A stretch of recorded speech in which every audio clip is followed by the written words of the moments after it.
আমরা ভাই বোনরা যেমন অনেক দিন বাদে একসাথে দেখা সাক্ষাৎ হয়েছে, আর আমার ছেলে মেয়েদের ভাই বোনরাও অনেক দিন বাদে একসাথে মিলিত হয়েছে। দিনটা যদিও দুঃখের, প্রত্যেকটি মৃত্যুই সবার কাছে দুঃখের। আমরা বড়দির শ্বশুর বাড়িতে এসেছি ওনার শ্বশুরমশাইকে হারানোর ক্রিয়া কাজ আজ, এবং তাকে শ্রদ্ধাঞ্জলি জ্ঞাপন করার জন্যই বড়দির বাড়িতে আসা।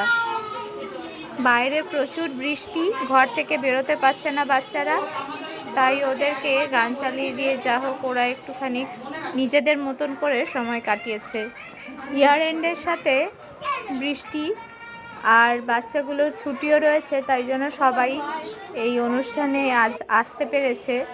সব ভাই বোনরা একসাথে থেকে অনেকটাই আনন্দ পেয়েছে ওরা।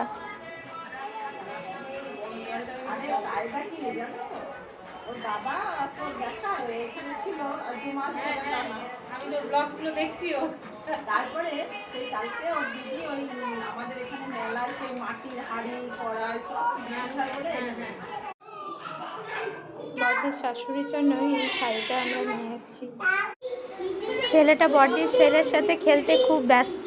আমাদের ছেলেটা থেকে শ্লোক মাত্র 1.5 মাসের বড়। তাতে কি, ও তো দাদা। শ্লোককে ওর ঠাম্মা খাইয়ে দিচ্ছে, আর এদিকে বোন মামকে আর ছেলেটাকে খাইয়ে দিচ্ছে, আর মাইকেলরাও একসাথে খেয়ে নিচ্ছে।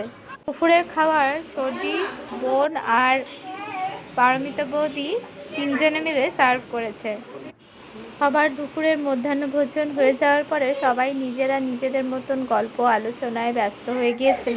মা, বড় কাকিমা আর সোনা কাকিমা 3 জনে মিলে বাড়ি চলে গিয়েছে, আর ইনি হলো শ্বশুর মশাই বড়দির। ঈশ্বর মঙ্গলময়, ঈশ্বর সবাইকে ওই জন্য আমরা ভালো রাখুক এই কামনা করেই ব্লগটি শেষ করছি। আর কি জোরে বৃষ্টি হচ্ছে।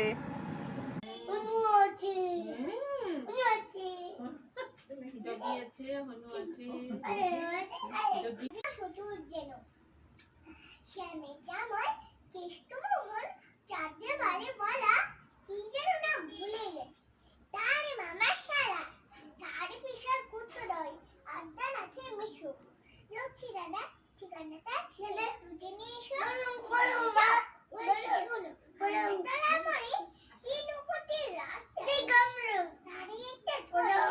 চলবে শীতের নাক বরাবর, ডান দিকে চোখ রেখে